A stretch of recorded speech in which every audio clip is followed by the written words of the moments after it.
Namaste to all of you. I'm today going to interact with one of the most influential human beings on the globe today, Subhash Patri. This conversation, we have termed it as Birth and Death, Conversations on Life. And Patriji is known for his straightness, not a kind of blunt straightness, but a straightness that is so refreshing. I've had the privilege of interacting with him in fun, in humor, in lightness, and also in the profoundness of community meditations. This is an opportunity for all of us to understand a few things about birth and death in these conversations on life. Patri sir, thank you so much for being here, sir. Namaskar, namaskar, namaskar. Sir, when I was planning this conversation, I was looking at what should I converse with Patriji on. Because I think when we met last time, you spoke about how not being in complaint is Buddhahood. And before that, when we met, not wanting anything is meditation. It has had a profound impact in your simple expressions. It has had a profound impact on my life, the way I interact with my children, the way I interact in my business and all. This is an opportunity for me to interact with you and bring it to the world the kind of influence that spirituality and especially specifically meditation can have on all human beings. But I'll begin with some specific questions, sir. Now, one of the most important questions I have in my mind is, where does actually life begin? Does life begin with birth? Or is life, even before birth? Where does life actually begin? Before you came into this room, were you living? I was. Okay, same thing with this. Before we come into this body and this world also, we were living. You are living. So, life is beginningless, Correct? and endless. Uh-huh. That's why it is called as Anadi Ananta. Mm-hmm. Life is beginningless. Correct, sir. And endless. Yeah. So, We understand that conceptually, sir. And when we have to understand that conceptually only. okay. Then slowly to come into our experience. Okay. First of all, you think of going to America conceptually. Somewhere there is America. Mm-hmm. But then, when you were a child, America was there. But Correct. when you become an adult, you may plan to go to America. Very true. Then you may go to America and come back many times. Right. Same thing also. Right. We don't have any conception about life. Mm-hmm. We think that life begins with the birth from our mother's womb. Correct. And when we go to death, that is the end of it. That is a normal conception. But as we evolve in spirituality and meditation, you see much bigger picture, and you will understand finally that you are beginningless and endless. I get, sir. Yes. So even when we don't experience it, it is important to have this conception. Yes. Even when you don't have, see, have you gone to the moon? No, not at all. But you know about the moon, isn't it? Exactly. You should have knowledge about the moon. Uh-huh. Yes. Similarly, that knowledge is very important. I get that. Have you seen Akbar? Not at all. But do you know about Akbar? I know. I've studied. Should you know or should you not know? I should know about Akbar. And so, even when you can't see Akbar now, you can know about Akbar. Very true. Similarly, even when you don't know about life before birth and life after death, you must know about it. Beautiful, sir. So the very conception itself will open up a lot of possibilities for us in life. Yes. When we sense that life doesn't have a beginning, doesn't have an end, it is Anadi Ananta. Now, imagining that we don't have such a conceptualization, how will life be? Horrible. We experience tension. We experience Yes, stress. yes. Every minute is a tension. When you think that birth is a birth and death is a death. That's right. But when you understand that birth is not the birth and death is not the death, there is no tension. There is only play, lila. Beautiful, sir. Beautiful. So, in a way, what you are saying is that our quality of life, the way we experience life, is directly connected to the way we experience or the conceptualization about Anadi and Ananta. Your life pattern directly follows your conceptual patterns. Okay. For example, if you are a communist, there is no God for you. Very true. Your life is horrible. So you can kill anybody and get rid of anything. Because there is no God to punish you. Correct. But when you understand that there is a God and you have to follow the law of karma, that whatever action you do will have repercussions, your whole actions will change. That's right. That's right. So your concepts determine your life patterns. I get that, sir. Exactly. You know, the way we think, the way we conceive the world actually determines the way we live our lives. It's the patterns that we follow. I get that. So, what is that your concept of life and death? That's very important for every person. If you have you can have two kinds of concepts. You can have a right concept. You can have a wrong concept. If you have a wrong concept about it, which is not in line with the truth of the subject, Correct. then you will have an unhappy life. That's right. And if your concept is on the right track, Correct. is aligned rightly Yeah. with the actual truth, then your life is very smooth. Can I venture to ask you, sir? Do you remember as a bifurcation between your life before enlightenment and after enlightenment? Of course, so. How is it different? See, before enlightenment, my enlightenment, Yeah. I was searching for enlightenment. Sometimes very consciously, sometimes very unconsciously. Very true. But I knew that I was searching for enlightenment.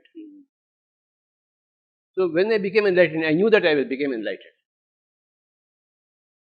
I get that. It's like this, you know. When you are hungry, you know that you are hungry. When you have eaten something and the hunger is no more there, you know that there is no hunger. Very true. Same way, when you are not enlightened, you are still confused, you don't know what path to follow in your life. What is your future for you? You are tentative. Your actions are tentative. Exactly. But when you become enlightened, you are no more tentative. Yeah. You are certain what to do, what not to do. Very true. William Shakespeare said, to do or not to do is $1 million question. Correct. Before enlightenment. Correct. But after enlightenment, Yeah. you are definite what to do, what not to do. True. True. So that question doesn't arise. In fact, I think you said right. The ultimate question that we all get into is to do or not to be That's is the question. That's it. You know, we are all always entangled in that question, to do or not do and all. That is common for every person who is not yet enlightened. Okay. And that question doesn't at all. That question gets dissolved once you become enlightened. So, since we were talking about birth, none of us have, at least I don't have the memory of my childhood. Nobody has. Nobody has. See, when they come into meditation, Buddha had got no idea. Only when at the age of 29 he started search for truth. Okay. Then by the age of 35 he got enlightenment. Acha. So it took 5.5 years for him Okay. after he began the sincere search. So it takes time. For Mahavir, it took 12 years. For you and I, it will take different times. Correct. For everybody, it's a different time. Once they begin the search, then they complete the search. I get that, sir. So the time depends upon your own circumstance, your past lives. That's right. Your determination and all these things. So, when we were born, I mean, we were born to a particular parent, in a particular community, in a particular region, to a particular kind of economic status and all. In fact, we don't have any control on the kind of life that we choose to when we are born. That's the way. That's the way we think. We think. But when you become enlightened, you will understand that you have chosen your own parents, you have chosen your own birth, whether with eyes or without eyes, you choose. Okay. Sometimes you choose your own. You want to be raped and you understand what is getting raped. So you plan even that.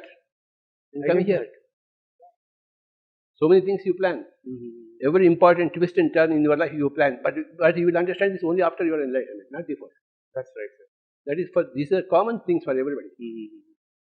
Right. Now, given these circumstances, which is our life is actually predetermined in a way, pre-planned in a way, and it has a design, and there is a choice that we have made of the parents or the kind of, including experiences of rape, as you know, atrocious as atrocious as that. There is a choice that we have made. In that choice, there is an aspect of learning that we are inviting ourselves into. You know, we want to experience that, or it is like in a film movie. You see, somebody chooses to be a villain. Yeah.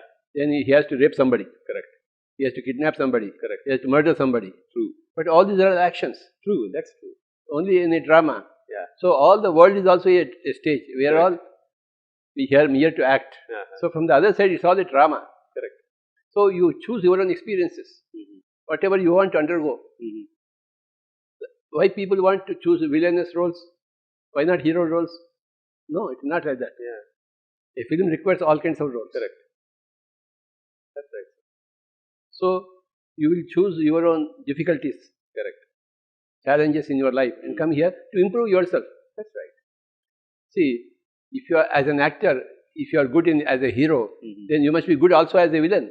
Very true. Because you are acting it out. You are just acting it. Correct. And you jolly well it acting is your out. action capacity that you are testing. Correct. Okay. Whatever be the role. Whatever be the role. Whatever be the role, you act it out. You may act like a madman also. Correct. So now, these are all very, very interesting. I mean, the way you are talking, if I listen to all these things on a train conversation or just sipping tea somewhere with friends and I listen to this conversation, I don't think I will have an impact. As I sit here with you, directly in touch with you, there is an impact on me. In fact, if you believe me or not, I have prepared with some text. But as I am conversing with you, you can notice that I am not even looking into the text. Naturally, you cannot look into the text. I am not looking into the text. There is a flow. Now, with this, what I want to relate is, parents are there. I am a parent. I have a 17-year-old daughter and a 9-year-old son. And when my daughter was born, I started experiencing anxiety about how my daughter will learn or not, whether she will learn ABCD or not and all. But only when I crossed that stage of being the father of a very young child, I started sensing that it was not necessary, totally unnecessary. Now, you being here and having had one of the finest architectural pieces in India, like Pyramid Valley with beautiful pyramid around pyramid energy and all, what role, sir, do you think that Pyramid Valley can play in adding value to the young parents' life so the children get added value? Pyramid Valley is the best place in the whole world. Yeah. To train every kind of person.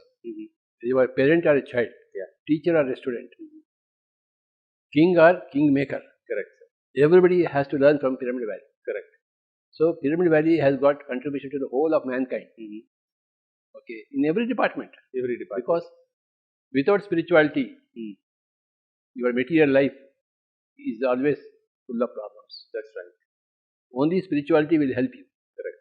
And this Pyramid Valley is the headquarters of spirituality, the headquarters of spiritual science, the headquarters of spiritual compassion, spiritual temper.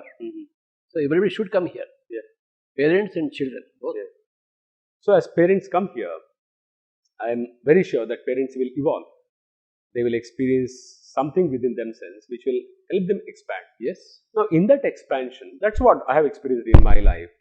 As I evolved as a meditator, I saw that the kind of problems I used to get stuck in was something I was able to resolve for myself and deal with them more powerfully than the way I used to do before meditation. That is the case with every person who comes into meditation. True.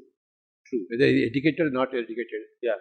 Whether he is from rural basis or from urban background. Correct. Whether he is a male or a female. Yeah. Whether he is a grahastha or a sannyasi. Everybody will be benefited by Pyramid Valley. Very true. In absolute terms. Correct. There is a reason for me to ask this question, sir. I had been to some TV channels. They had called me to interact about some WhatsApp, video that was circulating around about a child being mistreated. The child is being taught some tables and the child is not able to recite the tables properly. And the parent, I think, or the tuition teacher gets extremely angry and keeps on punishing the child. Somehow that video was there and it got circulated. Now, this will certainly have some impact on the child in the long run, short run. But first of all, you can never have that, you don't have the right to touch the body of anybody else. That's right, sir. More so children. Correct. The males are ill-treating the females, and both the parents are ill-treating their children. The teacher is ill-treating the student. You cannot manhandle anybody. Okay. That is prima facie ruled out. Absolutely. That's a big crime. Correct. What right have you got to put your hand on anybody else's body? Right. No, correct. You don't have. So, you can verbally correct him. Correct. But not. We can't. That's wrong. We should never. So whoever does it is absolutely wrong. Absolutely. But this happens. The reality of society is such that these incidents keep happening, and the media channels and all, it keeps getting projected out. Now here, there is some amount of emotional energy that actually plays out in the parent, the anxiety, the fear about the future of the child. All these things play out in such a way that the parent thinks that the parent really is doing something good for the child. No, that's why we need meditation and enlightenment. to know what is good and bad. Before enlightenment, you think the good is bad and the bad is good. Correct.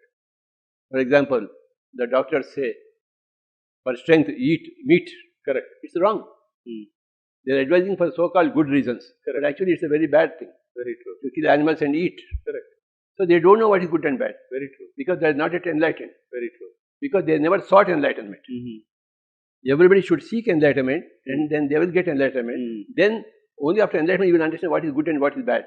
Beautiful, sir. What is good and bad for you is also good for and bad for others. Correct. Correct. It's about the common good. Common good. Exactly. I am a human being, and whatever is good for me is also plays the same role for every other human being. So, this is where I want to bring your experience itself, sir. See, we are all constrained by the need to perform. It could be to perform in the exam. It could be to perform in the sales targets that as a salesman we need to do, or a CEO has to show performance of the organization or the business. To whom have we here to show performance? No. Yeah. We are here to perform for ourselves, to our satisfaction. We are not here to satisfy others' egos. Exactly. No. Yeah. But this anxiety exists about Because you are not enlightened. not enlightenment. Everything comes back to enlightenment. That's right. All anxiety is because of lack of enlightenment. Yeah. Very interesting, sir. So, when there is lack of enlightenment, there is certainly anxiety because you don't know. You are doing it to perform, but people experience in reality, a 10th standard child experiences that kind of anxiety or the We parent. had all gone through all those experiences because we were not enlightened at that time. Correct. In the school, after my schooling, 12th class, when I didn't get a seat in Medical or engineering. I went for suicide attempt. You were speaking about yourself? Myself. Are you sure, sir? Yes. Wow. I early morning I went in Hyderabad to Tangban to jump into the water. Early morning 4:30, only I was there. I think nobody would have heard of this experience before. No, see, so Okay. because in the school, if you are not getting a seat in MBBS, you are a stupid fellow. You are a stupid. You are a failure Exactly. because your brother is an engineer. No, you must be a doctor. Your life is not worth living. So All this. I went to commit suicide, but somehow somebody like you saved me. It's beautiful, sir, for you. The way you talk is very different. So here, directly come to the question, sir. The way I see from the world of society and all, you are an extraordinary performer.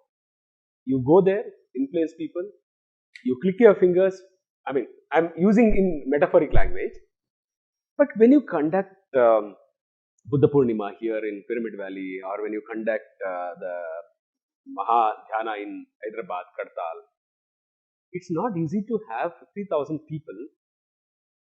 50,000 people coming there meditating, 5,000 people coming there meditating, and that you do quite effortlessly. And that's what I see as performance. How many pyramids have come? How many people you touch every year? How many lives have transformed? So there is a performance.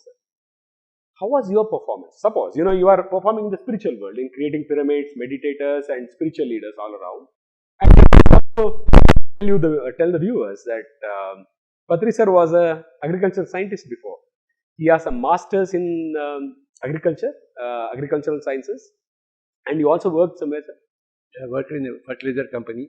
He has worked in a marketing fertilizer department for 17 years. Which department, sir? Marketing department. In the marketing department of fertilizer company. There also there was some performance of yours, sir. Of course. That was in a way your professional life.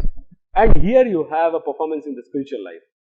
Just for the sake of a conversation, how do you compare these two performances? See, in my company, for the first 3 years, I worked hard because I didn't know the subject. I was new to marketing. It was very interesting, and I worked hard. And it was giving me a lot of satisfaction. Not that I performed in others' eyes, but I really performed in my eyes. After 3 years, when I got into routine, then my attention diverted from material life to spiritual life. Then I didn't care for my job. So I just worked for the sake of my salary. I got that. Because I was not interested really in the subject or in the project or in my career there. I just swam in the company. So I was not bothered about performance at all. You were just doing it so that Actually, after 10 years in the company, I wanted to get out of the company. It took again 6 years for me to get out of the company. get out of that. And in the final years, I was not at all performing. I was only taking the salary. And So- because I was waiting for them to kick me out. I could start my spiritual career very in earnest. More seriously. Yes. Okay. So ultimately, did they kick you out? Finally, Or they did kick me out. I arranged so. So, Patriji has confessed now that he was kicked out of his company. Sorry. I was not kicked out. Okay. Almost that situation was there, so I kicked myself out. But how was the situation like? I mean, as middle class human beings, we experience some kind of tension when our income goes down and all. How was that experience for you? Or See, I was waiting to get out of the job. I was desperate. I get that. I knew I was the quality of a Buddha. Yeah. So how can a Buddha still be in the palace? Buddha must be on the roads. And so I'm lingering in the palace. I must go onto the roads. I was waiting for that step. So I resigned my job ultimately in the year 1992. 1992. And then I was happy since then, roaming on the roads. Roaming on the roads. Okay. Now I'm coming, not a roadside Romeo, I'm a roadside Buddha. not a road Romeo, but a road, Buddha. Yes. Buddha on the road. On the roads. Buddha on the road. In fact, that's I think how I would also look at you. The amount of travel that you do, all these things. I think Buddha on the road is the right description of you. Somebody who knows what his life is about. There is nothing that stops you in dealing with that, and that's amazing. Now, we were conversing on birth, sir. Somehow we are looking at this aspect of birth, and we understood that birth is something that we make a choice. The kind of parents we get, and the kind of experiences we choose is all. It's a very phenomenal knowledge to understand that birth was a choice. Exactly. That's a very great U-turn in your conceptual thinking. Yeah. That what happens in enlightenment. When you understand that your birth was a choice, your life conditions are a choice, Yeah. that everything was a choice, Correct. you are relieved. Beautiful. That's right. You are totally relieved. And you are living before you are born, and you will live after your death. These are all earth-shaking events Correct. in anybody's life. Correct. And that's what constitutes enlightenment. And that enlightenment can come from various sources. Because you have seen some great master, you can become enlightened. Or you have seen some great nature, you can become enlightened. Or you have done meditation, you can become enlightened.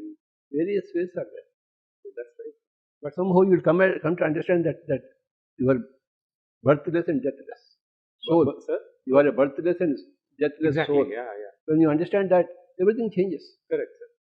But this aspect that you are relating to about choice, human beings in their ordinary sense are not able to understand this aspect of choice. I think. They are not at all able to understand choice. Even in our ordinary consciousness, we can't understand choice. As you are talking about But it, if you apply your common sense, you will understand it.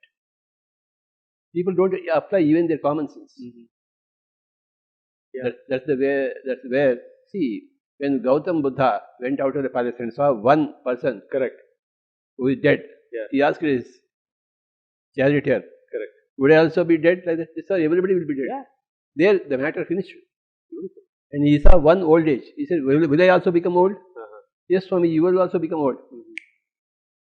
The mind got shattered. Yeah. That is raw common sense. Raw common sense. But Raw common sense. even we see with 1,000 deaths, we don't think that we will die. In Yaksha Prashnas, the Yaksha asked Dharmaraja, what is the most astonishing thing in this world? And Yudhishthira, Dharmaraja, replied, the most astonishing thing in this world is that people see everybody is dying, but they never think that they can die. Exactly. This is the most astonishing thing. This is the answer given by Yudhishthira. The lack of common sense. Buddha had common sense, great common sense. Therefore, with one death, he became a master. He changed the whole life pattern. So, is there a difference between knowing, for instance, we know conceptually that we grow old, we may fall ill, we may ultimately lose our body. There is a knowing.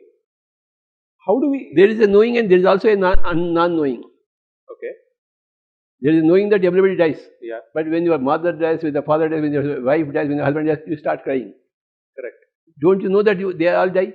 Exactly. Everybody knows. Yeah. But when the death comes, you are not able to bear that experience. We are shaken. If you are conceptually strong, you should not be shaken by that experience. Correct. You are conceptually correct but not strong. Correct. So there is a philosophical difference between, I'm a student of philosophy, sir, to some extent. When I did my literature, there was an interdisciplinary study that I did of some philosophy, like studying a little bit about Wittgenstein, Sartre, things like that. I remember those college days, university days, when we were exploring this aspect of knowing itself. There is a difference that, in the philosophical tradition, they say that there is a difference between knowing and seeing, looking and knowing. Is it that we know conceptually that something like death is there, or we also know, as parents also know that, everybody knows that. Yeah, parents know that, children should be given freedom and all, we also talk. But when it actually comes to the circumstances of life, there is some pressure. The child is not saying some rhyme there or something like that. What exactly is that? How do we grow into that kind of seeing with clarity so that we know what is? That's where meditation comes in. Okay. You may read Bhagavad Gita, you may understand Bhagavad Gita, but you should do meditation. Correct. Only when you do meditation will you understand really Bhagavad Gita. Correct. You will experience it. Correct. So meditation is practical knowledge. Theoretical knowledge, conceptual knowledge is important to understand, go into practical knowledge. But practical experience is very important to understand whatever you have. Very true. Very true. Everybody should give time for meditation. Correct. Everybody. Is there a strategy to it, sir? What strategy? I'll explain this question to you, sir.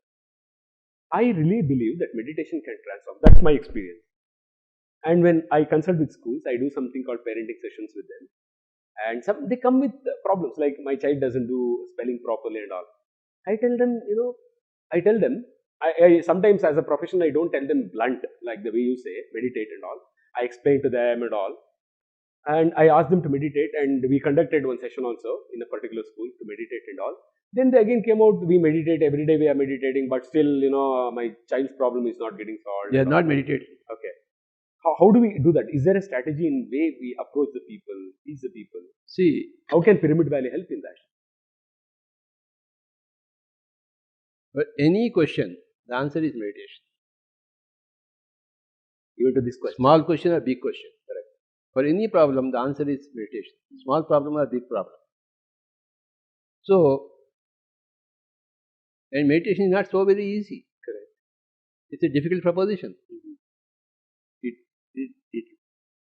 It demands a lot of concentration, a lot of willpower. Correct. And if you don't have that concentration, that willpower, it won't happen overnight. You have to wait and wait and wait.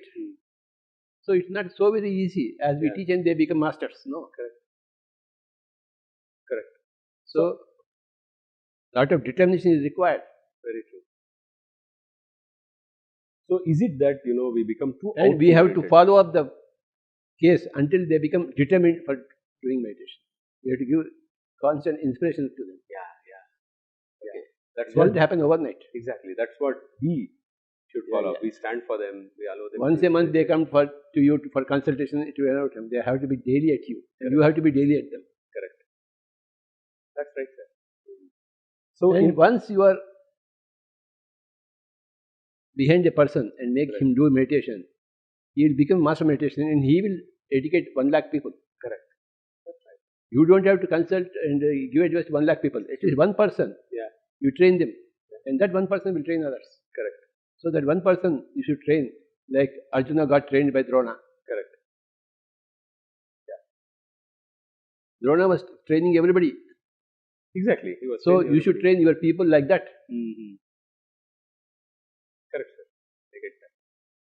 Krishna had got 4 disciples: Rukmini, Uddhava, Arjuna, and Vidura. Vidura also. 4 people. He trained only 4 people. Okay. Trained in this. Trained particularly. Okay. Concentrating on them. Okay.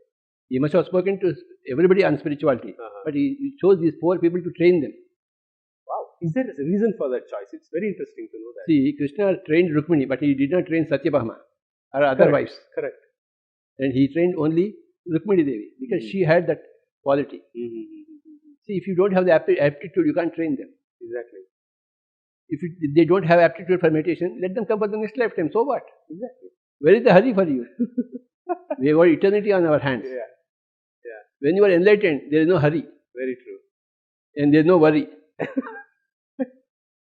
Exactly. At the same time, you don't waste your time. You don't waste your time. Because you won't waste your time. Krishna will not waste his time on Satyabhama teaching meditation. he would not listen to him. Exactly. Rukmini will listen to him for meditation. So he will spend more time with Rukmini to teach meditation and no time at all with Satyabhama. In a way, you are saying that the master delicately knows what is important to be done and does it. And what is the attitude and aptitude of others? Correct. It's not what my attitude towards you, what is your attitude and what is your aptitude. Correct. Along those lines I will move. Exactly. And not all people are in a hurry to learn meditation. It's not. Only some people are in a hurry to learn meditation in this lifetime. Yeah. The other people will become thirsty for meditation next lifetime. Correct. So what? Yeah. Your eternity itself. Exactly. You have all the time. So we are not actually behind any person who is not worthy of your attention. True. They must be worthy of your attention. Correct. Yes. I've got my own brothers and children, brothers and their children and my sisters and their children. Yeah. They are not at all interested in meditation. Okay. But if you are interested, I'll go to Betul and talk to you. Exactly. I heard of you doing that. But my own sister and brother, they are not interested. Correct. So I don't go to them and neither they do come to me. Exactly. I'm not bothered about them. Exactly. Because they are not bothered about meditation. All my family members, my blood relations, nobody is interested in meditation. Okay. Nobody means nobody. So who cares? They themselves don't care for truth and for happiness and for liberation, for enlightenment. So how do we care? Wow. We don't care. Wow, this is a beautiful thing. It's just a wow moment in the sense, personally also, all my struggle is about seeing to it that my mother says Shabas to me. My father somehow approves of my work. Or my wife says, darling, you have done a great job. It's all about approval. And you here, just look at what matters to you, what matters to the world of meditation. Go ahead and do it. That's all. Beautiful. It's so beautiful, sir. It's such a beautiful thing. Now, somehow I want to connect this conversation. I don't know whether I'm trying to force an outcome, but you can't force an outcome. You can't, especially meditation quite seriously. I took meditation quite seriously because I found that my income is expanding.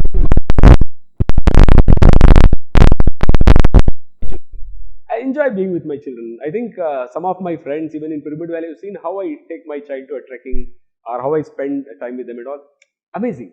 For me, one of the motivations I have for meditation is that I am calm so that I can participate with my children. That's one of the motivations. Having motivation for meditation. What do you say about this, sir? This is the motivation. I want to have a great life with my children. Your motivation for meditation comes from past lifetimes. If you have not done any meditation in the past lifetimes, a little motivation might come to you in this lifetime, but not much. Okay. Everything is a gradual affair. Beautiful. Nothing falls from the sky. So you and I were motivated into meditation many lifetimes back. That's why we are having a conversation on meditation here like this. Otherwise, this wouldn't happen. It would never happen. Beautiful. It's very profound to understand that your motivation is not motivation that has come now. It has a profound background to it. I think I was looking at the question of motivation. And Patriji, I think, has uncollapsed this. I thought, I am motivated to meditate because I find peace. I find it easy to deal with my children. Not that I don't get angry or not that I don't get frustrated, but there is a way in which I am dealing with powerfully. So that's what I thought motivates me. And motivation is, there are a lot of motivational talks. It's a huge industry. And my motivation for meditation comes from there. So, is it good to have that motivation, or I want you to give an understanding on that, sir. This concept of motivation. Motivation is a very good word, very good concept. Everybody should be motivated. We should make all our efforts to motivate everybody all the time. Given all that, motivation for meditation, enlightenment comes only from past lifetimes. In Bhagavad Gita, Krishna says, bahunam janmanamante gnanavan mam prapadyate. Okay. Some. Bahunam janmanamante, and after many lifetimes, gnanavan, a man who has got some common sense. Correct. Mam prapadyate. Mam means meditation. Okay. He's talking about meditation. He's not talking about his personality. Exactly. He will start worshipping meditation. Mam prapadyate. Mam is not Krishna. I know. Mam is meditation. Yeah. So bahunam janmanam ante,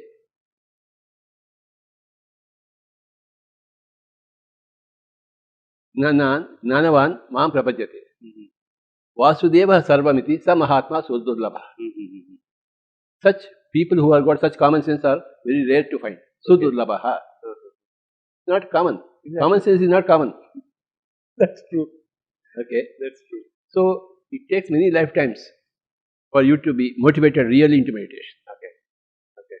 So as far as your case is concerned, you have done a lot of meditation in past lifetimes. Therefore, you readily came into meditation. You are motivated by birth, I see that. by naturally. Yeah.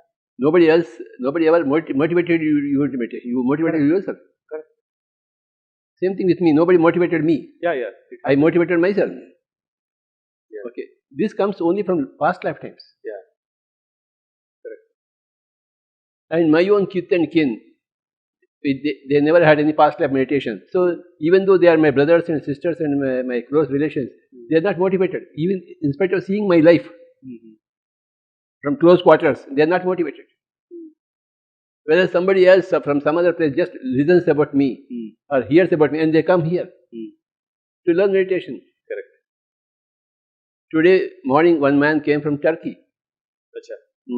He said, my family is very good, my economics is very good, my work is very good. I have taken 3 months holiday to do something special, and I was contacting somebody in Delhi, and they said, go to Pyramid Valley. He came in the valley just for half an hour to meet me. So how is he motivated? Exactly. He took a flight from Delhi to Bangalore just to be with me for about half an hour, and he went back. Exactly. How do you explain that motivation? So how would you explain that? Exactly. Actually, he was not even search for meditation. He was search for some good time for 3 months. So some conversation he met to our Dheeran Shastri from Hyderabad, I know. Delhi. So he said, this man wanted to go to some Dalai Lama, some other place. Because people know about Dalai Lama. Correct. Nobody knows about me. So when Dheeran Shastri spoke about me, he took a flight and came here in the morning. Okay. Spent about 1 hour with me and went back. Okay. Beautiful. So that is called a motivation. Correct. Who motivated him? Nobody. His own previous life samskaras made him take that decision. That's right. That's right. You can't explain such motivation where people take a 3-hour flight. That is why bahunam janmanam ante. Exactly. Gnanavan mam prapadyate. Vasudeva sarvamiti sa mahatma sudurlabha. Such people are very rare. Very true. It's very rare to get such Very people. rare to get. That's what I told him. It's a very rare species you have. Correct. You came all the way from Turkey. Yeah. You got 3 months free time. I have got 3 months free time. Correct. I want to do something special. Yeah. And this fit in with that concept. So, I mean, the way I am looking at it is that, of course, there is a motivation to which we meditate because, after some time I find it, I enjoy my flights and train journeys because I get my full time to meditate. I know that's the kind of thing I experience. To just sit, meditate, nobody is going to disturb me in the flight as I simply sit there and meditate. There is joy. I'm waiting for that joy to happen. And in being in that joy, I'm able to see that had I not come into meditation in the year 2005, you came there, 2005, I entered the world of meditation, and I think I meditated for 1 hour. That was a very profound experience. I felt so fresh the whole night. Next day morning I was feeling Say a few words about yourself for the sake of everybody. Who are you? What are your name, your profession, and how we met each other? I will talk my profession in a way that should really be an impact on people. In fact, I should tell sir, I'm an educational consultant, and when I met Patri sir in the year 2005, I was a principal in a school called Satpura Valley Public School, and it was an experiment. Where was it? In which state? It is in Madhya Pradesh, exactly midway between Nagpur and Bhopal, and so that's where I first met Patri sir. And I was the principal in the school there, and it was an experimental school where we were looking at freedom for the children, burdenless education, integration in learning, community learning enterprise, all these things. But there was so much of tension and confusion about it. It was September 2005. I don't remember the date. If I had maintained the diary, probably I would have mentioned it. He came there, and we were a group of around 10 people, and I was embarrassed that Patri sir has come all the way, and only 10, 12 people are there. But Patri sir had the same enthusiasm. That was amazing. Same energy, same enthusiasm. Then he called me to do the introduction. I did some introduction. Then we meditated. I think that was the first meditation I had. And one experience I can tell you is that before doing meditation, I remember talking to one of my friends where I said, "This school is not running well. People are complaining. Management is not supporting. Teachers simply take off. They just send me an SMS saying that they don't want to come today and all. Struggle." 2 months later, the same person called me and I told him, "Wow, the school is working wonderfully and all these things." Then the same person asked me to give the phone to my wife because he knows both of us. And then he asked my wife, "What? The school has changed so much?" My wife said, "No, the school didn't change. Jagdish has changed." This is my experience there. So in a way, me being into this world of meditation, I think has protected a lot of children's lives. I have contributed to the lives of children. My own children and my wife, I think the kind of influence I have on them is far better than what it was before meditation. So there is a way in which I'm thankful, I'm really grateful that I'm able to protect the interests of children in the way it needs to be protected. Rather than, as you said initially in the interaction, that we have no right to test it. In fact, I believe that we have no right to even corrupt their consciousness by telling them things that may not make sense in the long run. So I think this conversation is very important for me in the sense that, it is about how we protect what we are meant to do. About, we are taken birth, we do that. But one thing here, sir, I got it because you were there. Because you were there. You had a masterful influence. I went there because you wanted that to happen. What do you mean, sir? Yes. What I mean, I can sense the beauty in what you are saying. But what is that actually? That I remember you saying that. When the disciple is ready, master will appear. So the master will appear only when the disciple is ready. Okay. When the disciple is ready, master will appear. वो चप्पर पार कर आ जाता है. Correct. So that's what happened. Exactly. Because you were ready.